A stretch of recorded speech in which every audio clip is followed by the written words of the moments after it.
Dalam Engkau tidak akan pernah mengecewakan. Sampai kapanpun Tuhan, Engkau adalah Tuhan kami. Engkau adalah pusat hidup kami. Engkau adalah fondasi dari hidup kami. Sampai kapanpun Tuhan, Engkau yang bertahta dalam hidup kami. Kuasai kami Tuhan, Roh Kudus senantiasa menguasai kami. Kami butuh makanan rohani setiap hari. Mungkin kami sudah berhasil kemarin, mungkin kami sudah mengatasi masalah kemarin, tapi hari ini beda, besok beda. Kami butuh makanan rohani setiap hari. Kami butuh dikuatkan setiap hari. Terima kasih Bapa, Roh Kudus yang bicara, Roh Kudus yang meneduhkan, Roh Kudus yang memberikan pengertian. Di dalam satu nama Yesus Kristus Tuhan kami berdoa dan kita sambut firman Tuhan. Kita sama-sama katakan amin. Haleluya. Silakan duduk. Shalom. Siapa yang berasa gempa tadi? Sedikit ya. Yang di lantai-lantai dasar nggak berasa ya. Malah mungkin ada yang baru tahu ya tadi gempa ya. Saya di lantai 15 jadi berasa gitu. Kok pusing gitu siang-siang. Gempa. Oke. Saudara, dalam hidup ini kita setiap hari menghadapi yang namanya pertempuran. Oke. Pertempuran bahasa Inggrisnya battles. Di dalam sebuah peperangan akan banyak pertempuran. Perang Teluk misalnya, di dalamnya ada banyak pertempuran, pergumulan. Di dalam pertempuran ada yang kalah, ada yang menang, tapi secara keseluruhan perang itu dimenangi oleh Tuhan kita. Wahyu mengatakan, buku yang terakhir mengatakan bahwa kemenangan di pihak saudara dan saya. Tapi setiap hari ada yang namanya pertempuran. Pertempuran itu setiap hari iman merasa kuat. Setiap hari juga rasa takut yang ada dalam hidup ini tambah kuat bisa juga. Jadi iman bertempur sama takut. Stres bertempur sama percaya. Pengharapan bertempur sama yang namanya putus asa. Medan pertempurannya di dalam hidup ini selalu terjadi di dalam pikiran saudara. Saya ulangi, medan pertempurannya terjadi di dalam pikiran saudara. Karena itu adalah satu-satunya akses yang iblis punya dalam hidup orang-orang benar, orang-orang yang dibenarkan, orang-orang percaya. Tujuan berikutnya dia setelah menguasai pikiran adalah hati manusia. Jiwa manusia dan akhirnya tujuan paling ultimate, paling tinggi adalah roh manusia. Jadi setiap hari dia hanya bisa mengaum-ngaum, menakut-nakuti saudara, kemudian mengganggu saudara, kemudian memberikan rasa tidak cukup, kemudian kita mulai pelan-pelan tidak ngucap syukur, dan akhirnya gampang rentan jatuh dalam dosa. Setiap pagi ketika saudara dan saya bangun, karena kita sudah dimiliki Roh Kudus yang bertahta di hati kita, setiap hari suara di dalam hati ini mengatakan, baca firman misalnya. Bilang terima kasih sama aku. Di satu sisi lagi di dalam pikiran ada suara mengatakan cek handphone misalnya. Baru bangun pagi gitu. Ya, dua suara ini ya, yang ada di pikiran sama yang ada di hati bertemu, tabrakan, collides di bagian yang namanya hati nurani, bahasa Inggrisnya consciousness.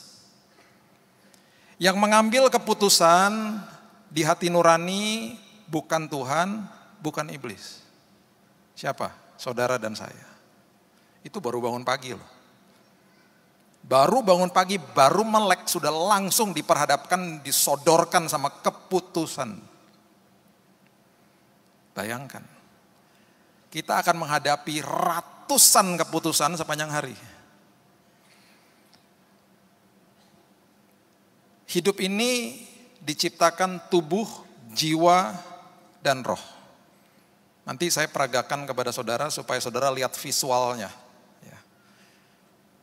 Tuhan mempunyai median yang luar biasa untuk berhubungan sama manusia dan dia memberikan nilai-nilai atribut surgawi itu di dalam roh manusia. Di dalam roh manusia. Sebentar kita baca ayatnya. Kemudian di tengah-tengah itu ada yang namanya jiwa. Jiwa itu ada pikiran gitu ya. Ada kehendak, keputusan, emosi, itu di situ. Di layer yang paling luar itu dinamakan tubuh. Tubuh itu ada panca indera. Panca indera itu ada 2 yang merupakan pintu gerbang hati. Yaitu adalah mata dan telinga. Mata dan telinga adalah pintu gerbang hati. Kalau tidak dijaga, ya di Petrus dikatakan jiwa yang benar ini akan tersiksa. Jadi dari panca indera itu ada yang mencium, ya ada taste itu bisa berasal tuh dari lidah sama dari kulit gitu ya. Nah ada 2 panca indera yang seringkali dan selalu melihat dan mendengar, kemudian menyerap informasi dari apa yang ada di depan kita. Itu tubuh. Nah saudara bisa bayangkan, kenapa dikatakan jiwa yang tersiksa, itu kalau betul-betul kita betul-betul tidak berharap, tidak mengerti, dan tidak kasih makan manusia roh. Yang kita makan adalah daging, kedagingan. Itu terus yang dikasih makan. Karena dua-dua suara ini yang namanya suara di dalam roh dan suara yang masuk panca indera dari tubuh itu akan bertabrakan dan kemudian akan diolah dan keputusan itu akan diambil di jiwa saudara, keputusan kehendak. Saudara akan mengambil keputusan yang baik dan benar, itu tergantung sama manusia mananya yang dikasih makan lebih banyak. Kalau manusia rohnya terus dikasih makan, secara otomatis menghadapi masalah saudara larinya ke situ. Minta nilai surgawi. Tapi kalau dagingnya terus dikasih makan, secara natural kita akan ambil keputusan secara kedagingan. Pasti begitu. Jadi setiap hari ada pertempuran dalam kehidupan ini. Dan sekali lagi yang ngambil keputusan bukan Tuhan, bukan iblis, tapi saudara dan saya. Dan semua keputusan yang kita ambil itu akan berdampak di hari esok. Semua yang saudara ambil keputusan di hari ini akan berdampak di hari esok. Selalu begitu. Saudara ada pada saat ini karena ada keputusan yang saudara ambil di masa yang lalu. Saudara duduk di gereja pada malam hari ini, ada keputusan yang saudara ambil tadi. Saudara bisa ada di tempat lain tapi saudara mau datang ke sini. Dan semuanya ini akan terus berakumulasi, mana yang saudara terus berikan makan, tubuh atau roh, itu akan nantinya ketahuan. Pertama mungkin orang lain gak bisa lihat, mungkin bahkan saudara gak bisa lihat, tapi lama-kelamaan itu akan muncul di permukaan. Mana nih yang saya kasih makan lebih banyak? Tubuh saya, daging saya, atau roh saya? Saya gak bilang makanan jasmani ya. Amsal ayat yang keempat, ayat yang ke-23 mengatakan begini. Amsal pasal yang keempat, ayat yang ke-23. Jagalah hatimu dengan segala kewaspadaan, karena dari situlah terpancar apa? Kehidupan. Kita mau aspek hidup kita semuanya aman dan nyaman. Kuncinya cuma satu, jaga hati aja. Nanti Tuhan akan take care yang lainnya. Jaga hati aja, karena dari situ adalah sumber daripada kehidupan. 1 Timotius 6 ayat 12. 1 Timotius 6 ayat 12. Bertandinglah dalam pertandingan iman yang benar. Ada iman yang gak benar. Iman terhadap kekuatan manusia, iman terhadap kekuatan yang lain. Ada iman yang gak benar. Iman yang benar, dan rebutlah hidup yang kekal. Untuk itulah engkau telah dipanggil dan telah engkau ikrarkan ikrar yang benar di depan banyak saksi. Ketika saudara mengatakan kepada saya adalah pengikut Kristus, saya orang Kristen, saudara langsung jadi tontonan orang, tontonan dunia. Mana aku mau lihat imanmu seperti apa, mana buktinya. Langsung jadi tontonan, seperti ikrar yang aku ikrarkan, itu maksudnya. Saya mau buat apa dalam hidup ini jadi tontonan akhirnya. Kemuliaan Tuhan tadi kita sudah nyanyi, akan diperlihatkan, akan dipertontonkan, tergantung kitanya mau seperti apa. Efesus 6 ayat 12 mengatakan begini. Efesus 6 ayat yang ke-12. Karena perjuangan kita bukanlah melawan darah dan daging, tetapi melawan pemerintah-pemerintah, melawan penguasa-penguasa, melawan penghulu-penghulu dunia yang gelap ini, melawan roh-roh jahat di udara. Waktu terbaring di rumah sakit, salah satu yang saya lihat pada malam hari jam 5 pagi adalah sosok manusia yang ganteng di depan saya, dan Tuhan kasih tunjuk sama saya pembawa penyakitnya. Saya lihat di dalam mimpi saya dan kemudian transisi masuk ke dalam keadaan yang nyata. Saya lihat dia lewat di depan saya, kemudian dia memandang saya, mukanya ganteng, gak tahu lah itu siapa. Setelah sebelum dia tutup pintu, dia tunjuk dan dia kasih tanda kode begini. Pintu ditutup, masuk sebuah sosok anjing yang taringnya penuh dengan air liur dan mengerikan di depan saya. Dan selama proses ini berjalan, saya merasa ada panas yang jalan dari bawah tubuh saya sampai ke atas. Dan ini setelah saya pernah cerita kepada saudara, saya udah pernah kolaps, udah pernah sampai hilang gitu ya. Karena darah saya sudah drop. Ya, bagi saudara yang belum tahu cerita saya, nanti lihat aja YouTube-nya. Saya didiagnosa kanker kemarin bulan Januari. Dan kemudian panasnya mulai naik dan ada suara, kali ini kamu mati. Kali ini kamu panas tinggi dan kamu mati. Bukan sekedar kolaps, mati kamu. Karena saya melihat sosok anjing itu, saya langsung pegang dia punya kerah di sini ya. Talinya saya pegang, ada talinya saya pegang. Tiba-tiba jam 5.30 itu, kenapa saya tahu? Karena saya terbangun. Jam 5.30 lihat jam terbangun. Dan itu betul-betul transisi dari dunia mimpi masuk ke dalam dunia nyata, dan itu betul-betul badan saya memang lagi panas. Jadi saya lagi diserang. Panasnya mulai naik dan benar-benar panas. Mulai naik dan mulai menggigil badan saya. Sementara beberapa hari yang lalu saya kolaps dan hampir masuk ICU. Dan kembali suara itu mengatakan, kali ini mati kamu. Dan dalam sekejap, di dalam hati saya Roh Kudus bilang begini, lepaskan tanganmu. Maksudnya lepaskan pegangan itu kepada binatang itu, lepaskan. Angkat tanganmu dan nyanyi-nyanyian pujian bagi aku. Biarkan aku yang melakukan ini. Let me do the battle, bahasa Inggrisnya. Dia kasih tahu begitu sama saya. Saya mulai angkat tangan saya mulai menyanyi. Biarlah manis kau dengar Tuhan, manis kau dengar Tuhan. Jam 5.30 pagi. Saya nyanyi itu kira-kira 15 menit. Dan panas itu yang sudah sampai di sini. Dan badan saya sudah mulai menggigil. Itu betul-betul saya bisa merasakan turun perlahan-lahan. Turun dan hilang. Dan dalam momen itu saya bisa marahnya luar biasa. Saya bilang, pergi kamu dari sini. Pergi kamu dari hidupku. Aku sudah disembuhkan. Engkau tidak punya tempat di atas tubuhku. Keluar dari kamar ini. Dalam sekejap badan saya semuanya normal.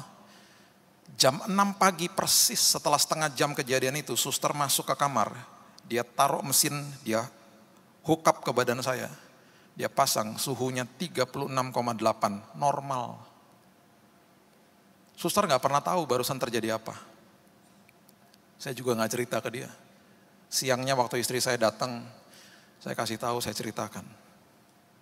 Waktu saya pulang ke Indonesia, ketemu sama saudara-saudara, ketemu sama sepupu-sepupu saya yang banyak yang doakan saya. Ada salah satu pendoa dari sepupu saya yang datang kepada saya, dia bilang gini, kamu tahu gak? Bulan lalu itu, ada satu hari saya dibangunkan Tuhan jam 5 pagi. Dan saya melihat ada sosok anjing yang mengerikan masuk di kamarmu. Saya bilang persis, saya didatengin sama dia. Terima kasih. Engkau bangun dan engkau dengar suara Tuhan dan engkau patuh dan taat dan doakan saya. Terima kasih, saya diserang hari itu. Kita bukan melawan sesuatu yang biasa-biasa. Makanya kenapa pertempuran itu setiap hari terjadi dalam hidup ini. dalam kadar yang seperti saya, yang ekstrim, atau dalam hal-hal yang sepele yang kita anggap itu nggak ada artinya. Tapi di situ ketika kita mengambil keputusan seringkali kita salah.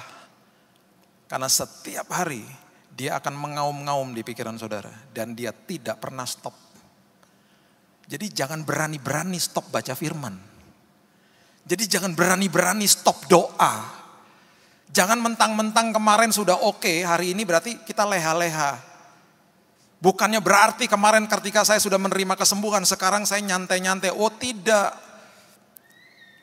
Malah saya tambah rasa seperti tiap hari, saya nggak peduli, saya makin mau menghancurkan hidupmu dalam kehidupan aku ini. Dan setiap hari Tuhan pimpin aku, Tuhan tolong lindungi aku Tuhan. Bukan sekedar aku mau Tuhan lindungi, tapi aku mau jemaat yang aku layani Tuhan lindungi. Dan Tuhan sembuhkan juga mereka Tuhan, apa yang aku alami mereka juga alami. Itu doa saya setiap hari, dan gak pernah stop. Makanya kenapa saya selalu mengajar begini, isi doa kita bukan tawar-menawar sama Tuhan. Seringkali isi doanya manusia tuh transaksional, transaksi kita sama Tuhan. Padahal harusnya isi doa kita tuh adalah komunal dan betul-betul relasional sama Tuhan. Hubungan intim sama Dia, belajar dengar suaranya Dia. Itu harusnya isi doa begitu. Terus belajar dengar suaranya, karena itu penting. Supaya setiap hari mengerti instruksinya Tuhan itu seperti apa yang harus kita lakukan tiap hari. Jangan transaksional, jangan tawar-menawar. Dia bukan dewa, dia Tuhan yang luar biasa, yang agung atas hidup ini. Saudara juga pasti sedih kalau anak-anak saudara cuma datang kalau ada butuhnya aja. Sementara mereka gak pernah bilang, Daddy, Mami, I love you. Betapa bahagianya hati kami sebagai orang tua ketika anak-anak datang dan tanpa apa-apa, tanpa ada embel-embelnya, datang hanya peluk dan bilang, Dad, I love you, Dad. Berapa hari yang lalu anak saya yang kedua peluk saya, sore-sore. Terus lama banget. Saya udah pikir selesai, dia bilang, no, belum puas. Peluk, dia tingginya udah hampir seperti saya, umur 12 tahun. Terus dia liatin muka saya, I love you Dad. Indah rasanya. Waktu masih kecil beda, digituin juga, masih pendeknya segini kan, dipeluknya kakinya, peluknya. I love you Dad. Besok boleh beli mainan enggak? Ada maunya kalau masih kecil. Kita juga gitu, waktu masih kerdil rohani gitu. Doa karena ada maunya. Doa jadi ban serep. Gak gitu, isi doa gak boleh terjadi transaksi di situ. Isi doa dengan keintiman. Nah itu yang saya katakan pertempuran antara manusia lama dengan manusia baru. Manusia yang masih kerdil rohani sama manusia yang sudah dewasa rohani. Itu tiap hari harus betul-betul ngerti. Saya gak mau lagi seperti itu. Makanya saya terus kumandangkan bahwa arti berkat sebenarnya adalah ketika saudara dan saya diubahkan Tuhan. Bukan masalahnya yang diubahkan, kita yang diubahkan Tuhan. Itu arti berkat yang sebenarnya. Berapa hari yang lalu ada persekutuan doa di Jakarta. Setelah selesai persekutuan, ada ibu-ibu datang ke saya. Pak, ini sakit, lutut sakit, ini sakit. Ayo Pak, segera, doa Pak, ayo Pak. Emangnya saya dewa apa? Pak doa Pak. Terus saya tanya gini, emang kenapa kalau saya doain? Sembuh Pak hari ini juga, ayo Pak. Saya nggak salahkan loh orang minta doain ya. Nggak salahkan, sah-sah saja. Tapi seringkali datang kepada Tuhan tuh kayak gitu. Alhasil apa kecewa sama Tuhan. 3 tahun lalu, 2 tahun lalu, lupa. Saya pernah cerita di sini kok, 7 orang saya doakan meninggal semua, ayo. Nggak bisa kultuskan hamba Tuhan toh. Meninggal, sampai saya pernah ada reputasi sempat tuh 3 tahun lalu. Pendeta penyabut nyawa, ayo. Semua 7-7-nya yang saya doakan satu-satu meninggal. Habis itu nggak ada yang lagi panggil-panggil saya untuk doain, takut semuanya. Sampai-sampai ada keluarga yang telepon saya, Pak, Ini loh Pak, Papa ini udah sekarat Pak.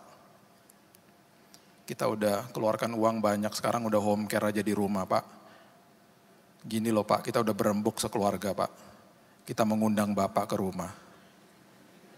Buat apa Bu? Gini loh Pak, kita nih denger Pak. Bapak kalau doakan orang cepat ketemu Yesus katanya. Pak, kita sudah setuju satu keluarga besar. Pak boleh datang ke rumah Pak, doakan Pak. Kasihan Papa Pak. Daripada kita masukin rumah sakit aja, Bapak aja datang ke sini, biar selesai. Ngomongnya diplomatis lagi, biar yang terbaik terjadi Pak. Ya. Dalam tanda kurung, biar Papa cepat-cepat pergi. Saya karena ada waktu saya datang, tapi saya di mobil bilang gini sama istri saya, lucu ya.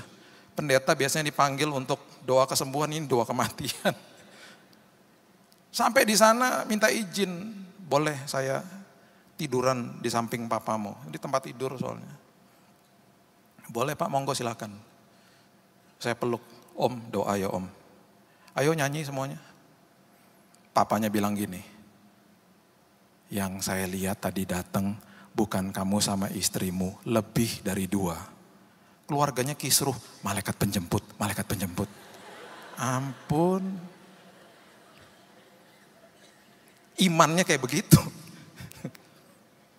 Kita doa, selesai doa, kami di jamu makan siang. Mukanya lega banget semuanya. Makasih ya Pak. Seolah-olah gini, tinggal tunggu waktu Pak. Seolah-olah gitu. Seminggu setelah itu saya dapat telepon. Pak, mujizat terjadi Pak. Apaan?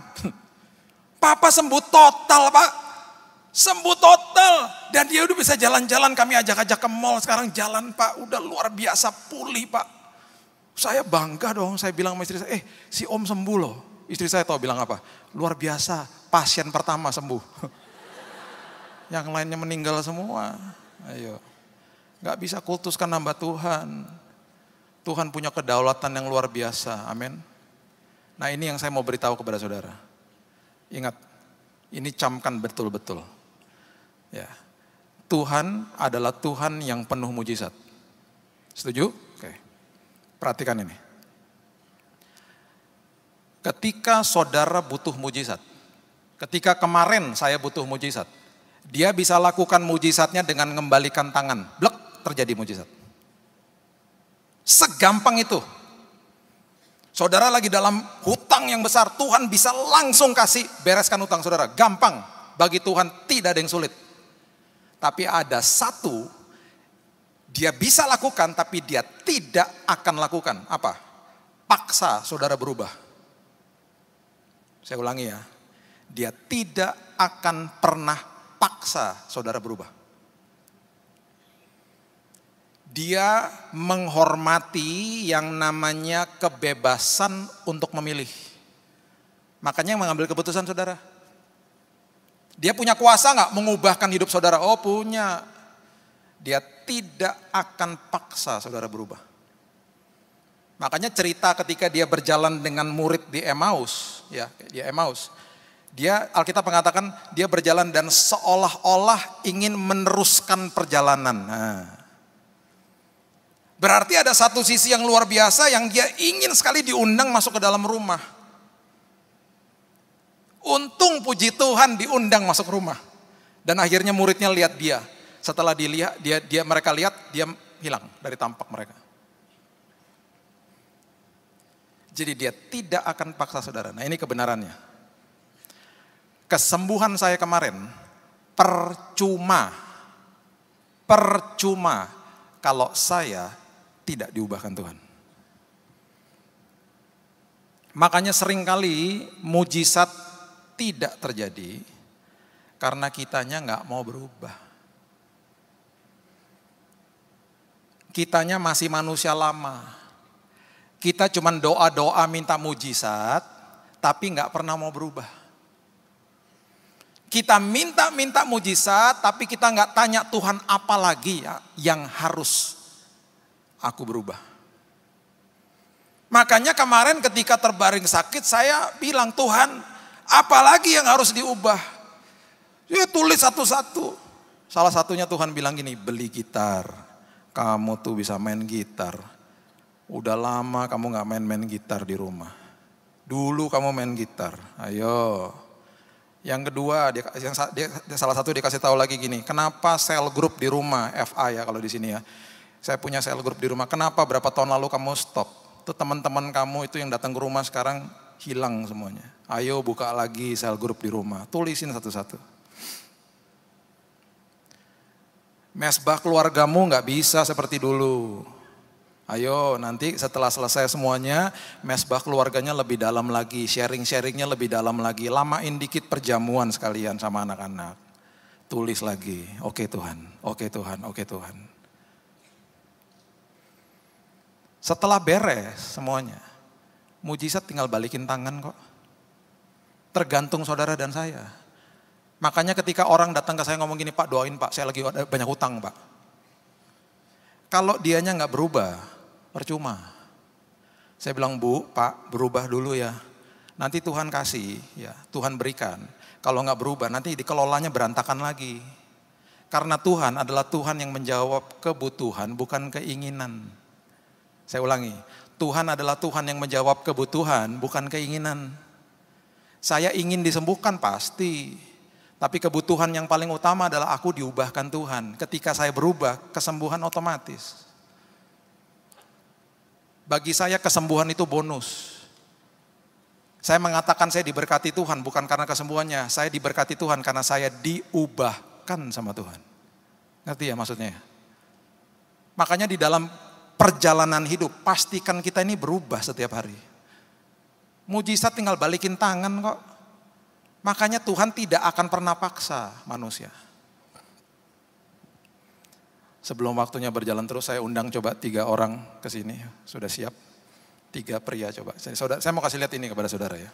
Ini pergumulan hidup setiap hari ini kayak begini. Makanya saudara biar ngerti ya.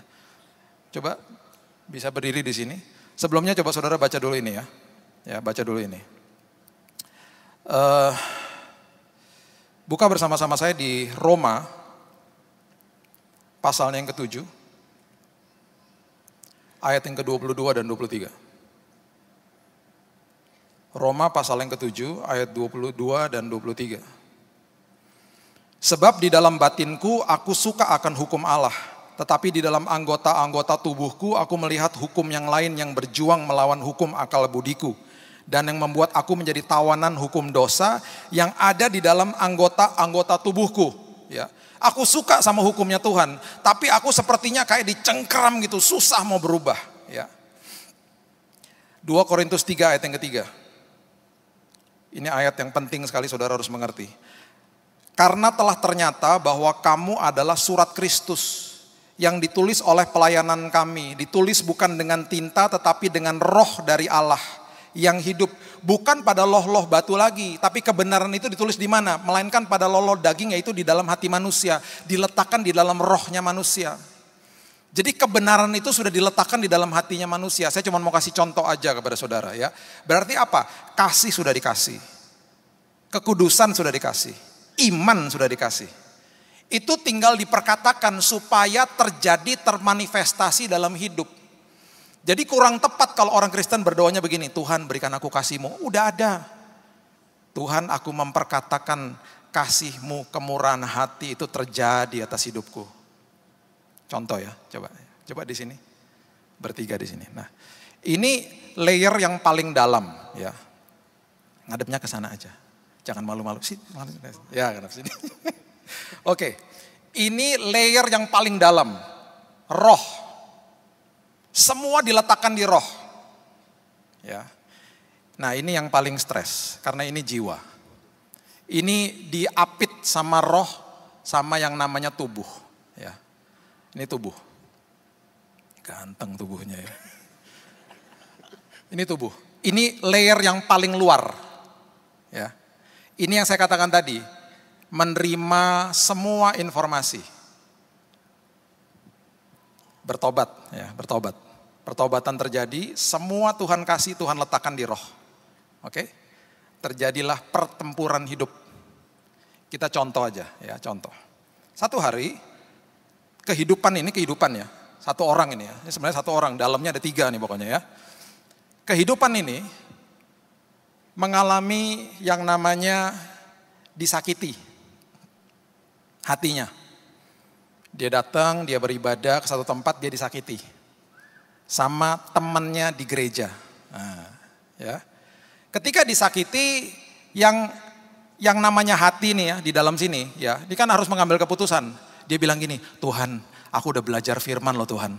Ya, ini kan keputusan, kehendak, emosi semua di sini. Tuhan, aku udah belajar firman bahwa aku nggak boleh kepahitan. Oke Tuhan, ini sakit tapi aku pastikan aku nggak mau kepahitan. Kasih sudah dikasih. Ya, kalau saudara baca 1 Korintus 13 ayat 4-7 itu adalah definisi daripada kasih. Kasih itu murah hati, kasih tidak cemburu, tidak mementingkan diri sendiri. Semua definisi daripada kasih itu adalah keputusan, bukan perasaan. Kasih bukan perasaan, kasih adalah keputusan. Aku mengambil keputusan supaya aku murah hati, supaya aku tidak cemburu, supaya aku tidak mementingkan diri sendirinya. Jadi jiwa ini, emosi ini ketika disakiti dia pulang ke rumah. Dia bilang gini, Tuhan, aku berdoa nanti di kamar.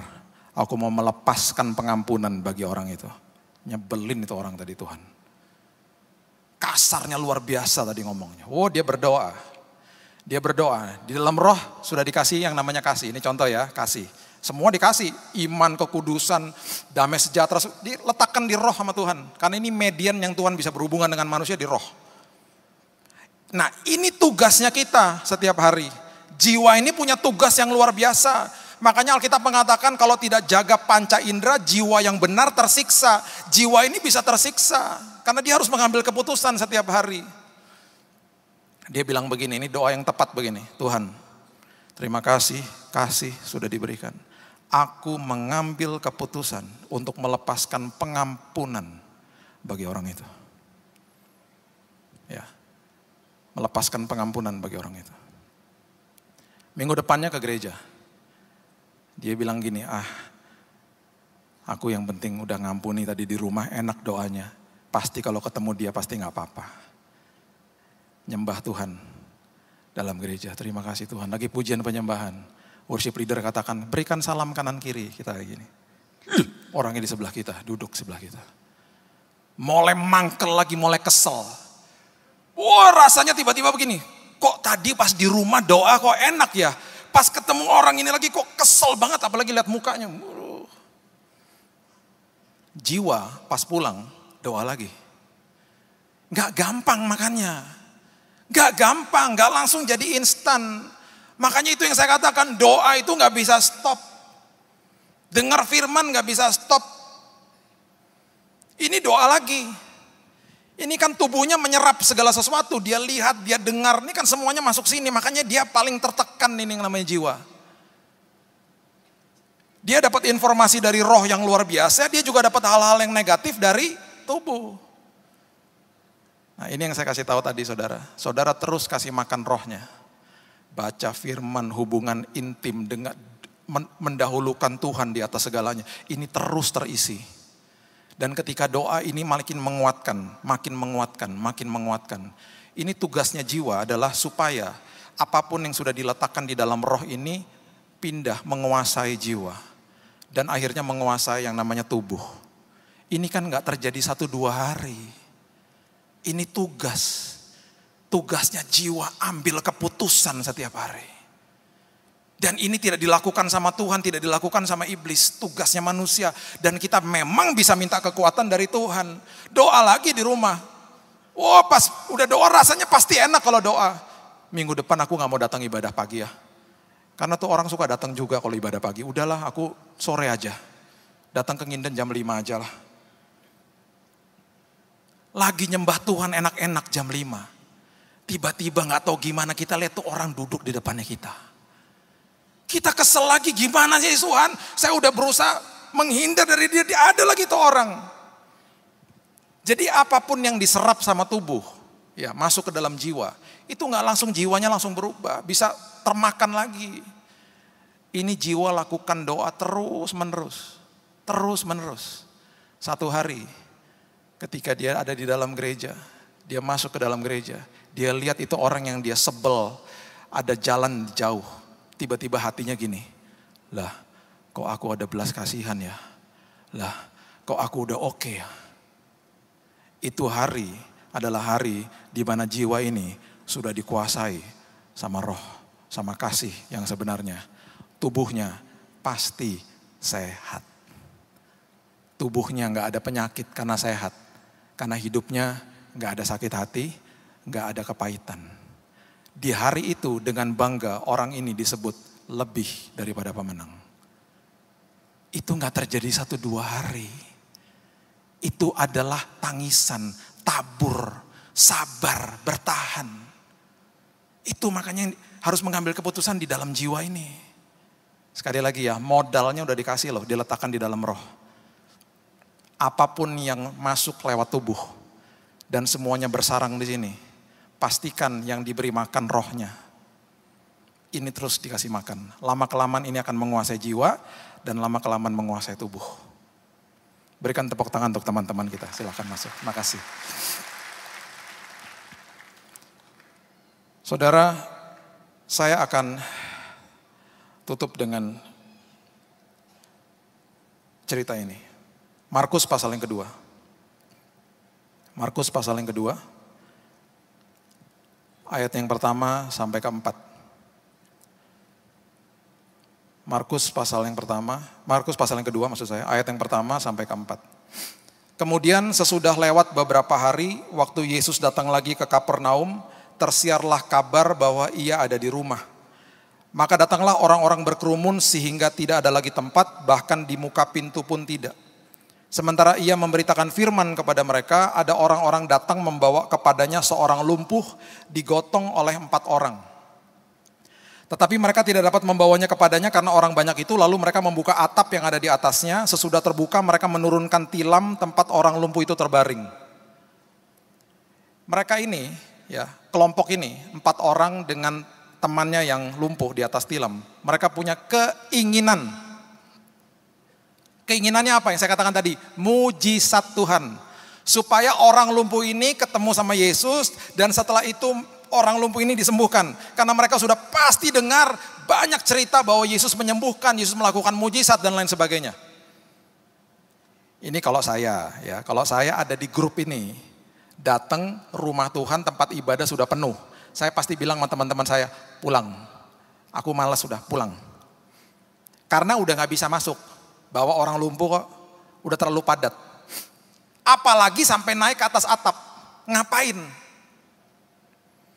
Di atas atap itu Alkitab tidak mendokumentasikan apakah sudah ada lobang atau mereka harus bobok atap di atas. Tapi apapun itu ribet urusannya.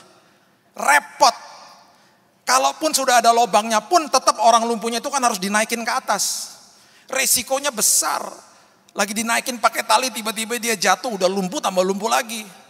Bahaya, makanya kalau saya ada di kelompok ini, saya akan bilang sama teman-teman saya, pulang. Besok kita cari tahu lagi, Yesus membuat KKR di mana, ibadah di mana, datangnya lebih awal. Makanya cek Instagram. Lihat jam ibadah, datang kok telat. Pulang pasti, kalau saya. Ini enggak, naik ke atas atap. Naik ke atas atap itu kan berarti orang lumpuhnya ditarik ke atas. Itu pasti ribet dan itu bahkan pasti juga ada waktu. Time constraint, ada waktu yang cepet dong, ini ibadah udah mau selesai cepetan. Kalau itu sampai dibobok berarti mereka juga harus pas-pasin supaya ketika tilamnya turun tuh di depannya Yesus. Berarti ada temannya di bawah yang bilang gini, kiri-kiri, ya udah stop sih, ya udah. Ikan ribet banget. Udah orang lumpuhnya sampai di atas, mereka kemudian harus turunin lagi pelan-pelan. Itu kan pasti mengganggu acara ibadah. Membuat onar, buat malu lah dan lain sebagainya. Dan ketika mereka turunin kan juga harus sama-sama. 1, 2, 3, 1, 2. Terus goyang-goyang orang lumpuhnya, hati-hati, 1, 2. Ribet, makanya kalau saya pulang udah. Ngapain kayak gitu. Berarti ini kan keinginannya luar biasa. Mau sembuh. Dan pasti kata-katanya Yesus yang selalu mereka dengar di mana-mana, hai orang lumpuh, angkat tilammu dan berjalanlah. Itu udah biasa dengar kayak begitu. Sudah biasa kita juga dengar, oh disembuhkan, Pak Billy disembuhkan, aku juga bisa. Oh dia dapat mujizat, aku juga bisa. Itu hutangnya beres, aku juga bisa. Kita punya banyak keinginan dan keinginan-keinginan kita kerap kali mau mujizat Tuhan. Dan tanpa kita sadari kita kejar-kejar mujizat Tuhan. Sekali lagi ya, Tuhan adalah Tuhan yang menjawab kebutuhan, bukan keinginan. Coba saudara lihat ayat 5. Apa yang Yesus lakukan dan apa yang Yesus katakan kepada orang lumpuh itu. Ketika Yesus melihat iman mereka, punya iman memang. Berkatalah ia kepada orang lumpuh itu, hai anakku, dosamu sudah diampuni. Gak ada hubungannya sama kesembuhan.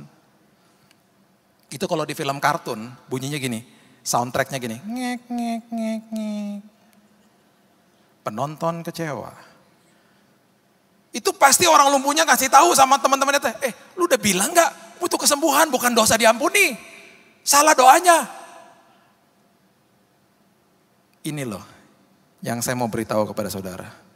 Lebih baik orang itu terus lumpuh sampai dia mati, tapi jiwanya diselamatkan, ujung-ujungnya masuk surga. Daripada disembuhkan nama Tuhan, dikasih mujizat, jiwanya tidak tertolong, dosanya tidak diampuni, orang yang gak pernah bertobat, ujungnya neraka. Ngerti ya maksudnya ya? Makanya saya katakan, kesembuhan saya tidak akan ada artinya kalau saya ini gak diubahkan Tuhan.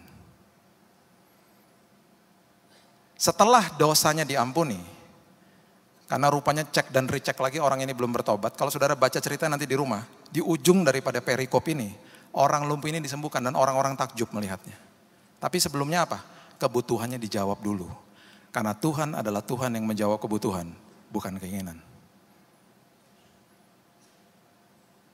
Makanya kenapa pertempuran di dalam hidup ini kita harus tahu. Tiap hari mengalami pergumulan dan pertempuran di dalam pikiran kita. Perkatakan apa yang Tuhan sudah berikan dalam hidup ini. Ambil keputusan setiap hari. Kasih makan manusia rohani. Tiap hari. Pastikan semua kebutuhan rohaniku beres di hadapan Tuhan. Kalau itu beres, mujizat tinggal tunggu waktu. Karena apa? Tuhan bangga yang diubahkan saudara. Bukan kejar-kejar mujizat. Kejar Yesusnya. Itu yang dia mau. Makanya dengan bangga saya bisa katakan kesembuhan saya penuh dengan arti. Karena saya diubahkan Tuhan. Sekali lagi, Tuhan tidak akan paksa saudara berubah. Itu keputusan kita. Saya mengundang saudara untuk ambil keputusan setiap hari. Berubah. Bilang sama jiwa saudara, di pikiran saya memang ini medan pertempuran. Tapi setiap hari aku akan kasih makan manusia rohku, supaya nantinya dia akan menang. Ketika itu saudara lakukan, saudara disebut orang-orang yang lebih daripada pemenang. Berikan tepuk tangan kita untuk Tuhan kita yang luar biasa. Terima kasih Tuhan. Kami mengucap syukur buat malam yang indah ini. Terima kasih Tuhan buat firman-Mu. Banyak yang mau hamba sampaikan Tuhan. Tapi selalu terbentur waktu. Nanti berikan lagi Tuhan waktu-waktu yang akan datang. Di mana kami terus bisa belajar. Dengan apapun yang sudah kami terima pada saat ini. Kami bawa pulang. Dan biarkan firman ini Tuhan termaterai dalam hidup kami. Terus Roh Kudus kumandangkan firman ini. Ingati kami. Dan buat kami makin mengerti. Pertempuran di dalam hidup ini tidak akan pernah ada habisnya. Berarti setiap hari kami harus mempersenjatai hidup ini dengan senjata rohani. Berarti setiap hari kami harus kasih makan manusia roh kami. Setiap hari kami harus makin sadar bahwa kami tidak kejar-kejar mujizat. Tapi kejar kebenaran. Karena Engkau adalah Tuhan yang menjawab kebutuhan bukan keinginan. Keinginan kami akan dikasih, mujizat akan terjadi kalau kami diubahkan. Itu esensinya. Kami mau isi doa-doa kami dengan keintiman, bukan transaksional. Kami mau isi doa-doa kami dengan keintiman, kasih kepada Tuhan, bukan tawar-menawar. Karena Engkau agung Tuhan, Engkau dahsyat, Engkau luar biasa. Kami mau tinggalkan manusia lama kami. Kami mau menghidupi manusia baru kami. Meteraikan ya Bapak firman ini. Dan hamba-Mu berdoa setiap jemaat di tempat ini hidup mereka berkemenangan Tuhan. Setiap hari pertempuran demi pertempuran dalam hidup mereka, mereka yang menang. Mereka lebih daripada pemenang. Karena mereka mengerti mengambil keputusan setiap hari. Terima kasih Yesus, terima kasih Tuhan. Kalau ada yang membutuhkan mujizat Tuhan pada malam hari ini, terlebih dahulu Tuhan ubahkan hidup mereka. Kalau ada yang butuh mujizat karena mereka terlibat hutang, beritahu kepada jemaat-Mu Tuhan, mereka harus berubah. Mereka harus cakap mengelola keuangan mereka. Nanti baru mujizat terjadi. Semua apapun yang kami butuhkan, kami mau serahkan kepada Tuhan. Kami percaya Tuhan adalah ya dan amin. Engkau adalah Alfa dan Omega. Kami sudah terima firman Tuhan dan kami akan jadi pelaku-pelakunya. Hanya di dalam satu nama, Yesus Kristus Tuhan kami. Kami sudah berdoa dan mengucap syukur. Kita sama-sama katakan,